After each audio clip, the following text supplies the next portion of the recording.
What's up, everybody? Welcome back to the Live with Brandon Blakeney podcast. Of course, I am your host, Brandon Blakeney, aka Brandon Lee TV. You know I got another banger for you, so kick back, relax, and come take a ride with me. You are now locked into the Live with Brandon Blakeney podcast. Here is your host, Brandon Blakeney. Y'all, I hate to say it, but is Caitlin Clark being targeted by the Connecticut Sun? I mean, we just got another look, a better angle at that dirty play from Dijonai Carrington through the follow-through, straight jabbed Caitlin Clark in the eye, damn near blinded the woman out there. And nothing was called. And it's nasty work. You look at the video over and over, and I cannot believe this is dang near a flagrant, bro. Like this, it didn't seem intentional at first, but now looking at it, this is nasty work. This definitely looks like an eye jab right here, a dang near an eye gouge from Dijonai Carrington. We know she's one of the best defensive players in the league. She's intense. She's giving Caitlin problems every time they've matched up, and it seems like she takes it when the Indiana Fever are on the schedule. Like, she takes it as a personal challenge to D up Caitlin for 94 feet. But I'm telling y'all right now, man, this is right here, and I'm not saying Dijonai Carrington is a dirty player, but this is nasty work. This looks like it was intentional. This looks like a targeted attack dang near. And it shook up the Indiana Fever as a whole, and Caitlin had a terrible game. She had a terrible game. She took some tough shots. They were very physical with her, and I definitely think the refs missed a few foul calls. But the poke in the eye, compared to, and we know, people are saying Caitlin started it. Compared to what Caitlin did, though, that jab in the eye is absolutely nuts. That's a reason to miss some games, low key. Like, that is not a basketball play, man. I don't care how you spin it. And I'm not saying, it was a blowout. 20-point plus win. I'm not saying this is the play that changed the momentum of the game, that changed the outcome a little bit. It definitely impacted it. But the Connecticut Sun deserve all the credit in the world for the defensive adjustments they made. Putting DeWanna Bonner, putting a long athletic player with serious length to bother Caitlin's shot. But you go back to this moment, and this feels like where it all started going downhill for the Fever. Like, tough poke in the eye, and Caitlin had a horrific shooting performance. Still threw out 8 assists, limited the turnovers, but the shots that we typically see her make were absolutely not falling. Now, it happens. I'm not saying this led to a bad shooting night, but it felt like this could have led to somewhat of a bad shooting night when you out there playing with one eye. Y'all remember Rudy Gay was out there with one eye, couldn't see out of one eye, shooting straight bricks. My man got contacts and became a three-point shooter. Like, the vision is impeccable. And we know Caitlin's vision is one of her biggest assets to the game.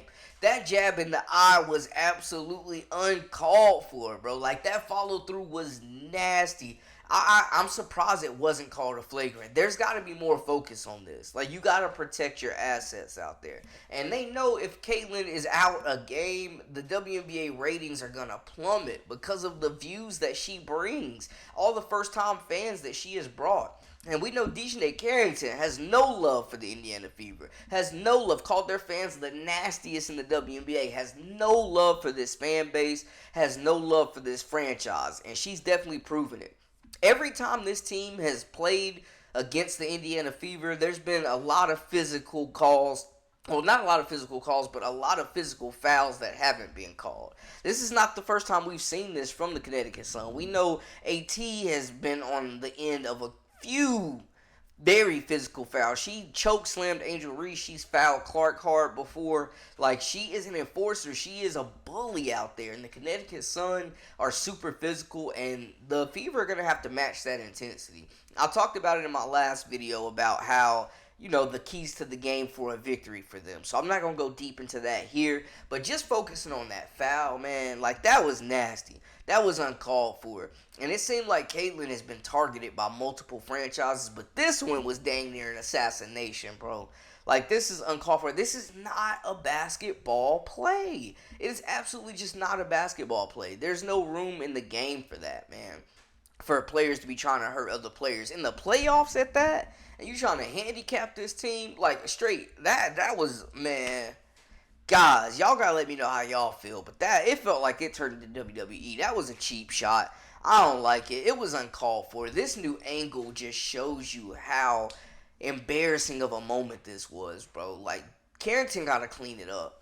This is not the type of basketball we want to see. These are not the type of plays we want to see. We're trying to see every team at full strength battle it out, fair and square for 4 quarters of basketball. There's no room in the game for odd jammies right now. Like, that call was ridiculous. It felt like Caitlyn was targeted, man, and that was one of the worst games she's had.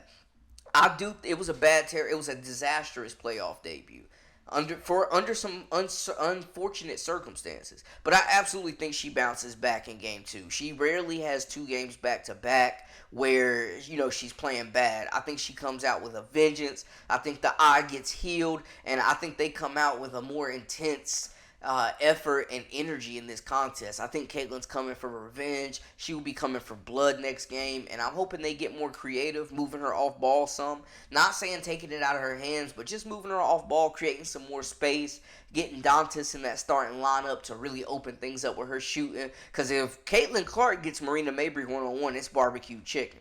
It'll be interesting to see how the Sun decide to guard her. Will they go back to Dewana Bonner being the main defender? Will they make an adjustment? Can Christy Sides make some adjustments to get Caitlyn free?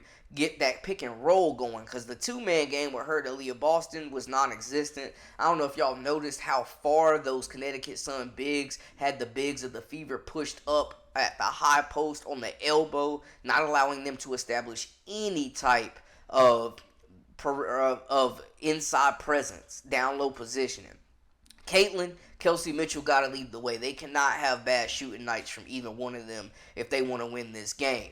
That is for sure. They need to get Kelsey going. They need to get Caitlyn going exceptionally early. They need to get them going early out the gate. And don't come out flat out of halftime, man. Coach Sides got to motivate this team to not get blown out in the third quarter. But y'all go check the other video when I went into deeper detail about the keys to victory for the Fever pushing this game to game 3. That is a wrap for us. Y'all let me know in the comments how y'all feel about this cheap shot. Make sure to hit that subscribe button, comment, like, share, all that good stuff. Until next time, this is the Live with Brandon Blakeney podcast. I am your host, Brandon Blakeney, a.k.a. Brandon Lee TV.